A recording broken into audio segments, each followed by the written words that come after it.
My viewers, welcome back to the channel. By the video title, you know what this video is about. We have the AEW Dynamite review. Very crazy show. Very crazy show. We've seen, of course, all type of things happening in the show. The main event match between Andrade and Swerve. Crazy match. I thought Swerve was going to win at first, but I was like, they probably, since we already seen, they're teasing the Kenny Omega and Swerve stuff, I think they probably save it. We might see them face off against each other eventually. But I feel like Andrade and Kenny Omega is a match that we've been trying to see this whole time, because Andrade did come back to attack Kenny Omega. And when he first came back, they had the contract issue with the WWE contract. They said it would still have Thomas' contract and had the clause, but he couldn't compete and all the different things that was going on. Then now he's back, of course, officially. So we finally see the match between him and Kenny Omega. And that's going to be a good match next week. And Swerve kind of got cheated. So it might lead to Swerve and Andrade having a feud too in the future, because if Kenny Omega can defeat Andrade, which I think he will, but you never know. Like that, he goes to face MJF at Revolution. Swerve and Andrade can run it back or something like that. You never know. But that was a pretty good match. It was a good match, of course. And it's a good way to do it as well. The way the match ended. And they have a lot of people in the main event scene. They got a lot of people in the main event scene hunting down on Swerve. Hunting down MJF. You got Swerve, you got Hangman, you got Andrade and Kenny Omega. Now it's Kenny Omega, Andrade, and Hangman as the top candidates, of course. And you know, everybody kind of going after him. Brody King will be facing him next week in an eliminator match. If he wins that match, he get a #1 contender match at Grand Slam in February. So he has a lot of different individuals coming after him. That's why it's good to have a great heel as champion. You know, so Mojo's good as champion too. I thought he would be champion a little longer because he was a good heel too. But MJF being a young heel, I think he's only 28, 29 years old, like that, you know, MJF can get people to hate him easily like that. He just start talking and people will start just hating like that. He's one of the old school types like that. And you ain't gotta apologize to him either if you heckle him. But MJF he's gonna be generational like that. He's just getting started too. Like he's already accomplished a lot in just a short amount of time. I think it's gonna be crazy to see how he kind of goes on in the future and stuff. But yeah, they got some good things going on right now with the AEW within the main title scene and picture, of course. And we know on the women's side of things too, the women's world title. You know, the men's world title got a lot of things going on. Women's world title got some things going on a little bit too. We've seen Chris Statlander beat Thekla. That was a good match too. Hard-hitting match, hard-hitting affair. And then after the match, Megan Bang coming out there staring down a champion. That'd be good to see before. I think we've seen that match before. That'd be good to see again as well. You know, see Megan Bang and Chris Statlander go against each other one-on-one for the world title. You know, also they are a tag team too. You know, Penelope Ford and Megan Bang are tag team champions in the ring as well. Willow Nightingale and, you know, of course, Harley Cameron. So they have a lot of different storylines going on with the world title scene. But MJF is getting hunted. That right there is probably the main thing of the show, the main attraction of the show. And MJF is getting hunted down like that. You know, the last segment, you see Andrade come by him, talking to him, and then you look, when you try to, first with Kenny Omega talked to him and said, "You want that title?" And then Max left, and you see Andrade talking to him and saying, "I see you, I'm gonna see you at Revolution," and all that stuff like that. I want to get that title as well. And then you see Hangman Page is right there by the door, just there. He's getting hunted down. Like they got a target on his back, and that's how it's supposed to be in the main event scene for the world title.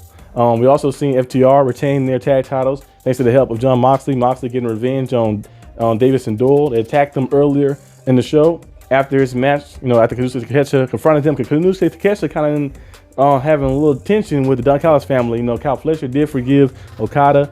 Kanusuke did not think highly of that. He felt like, you know, he should never forgave him like that, because, you know, he cheated him in the match. Like, they're supposed to be a fair and square match. He cheated him in the match. He thought Kyle Fletcher, you know, was his friend, of course, his brother. So we want to see how this kind of goes out and plays out. And, you know, he looked kind of disappointed too when Don Callis had his Davis and Doyle come out there and attack Moxley. He was like, "They ain't been in my business again." So like, I don't know. It's going to eventually lead to him probably leaving Don Callis' family, and we'll see how that kind of goes. And we probably won't see another match between Kanusuke Takeshita and Okada eventually as well, and things kind of turn over, because Okada is still the international champion. So we'll see what goes and what leads with that. We also seen in this match, in this show, Tommaso Ciampa debut.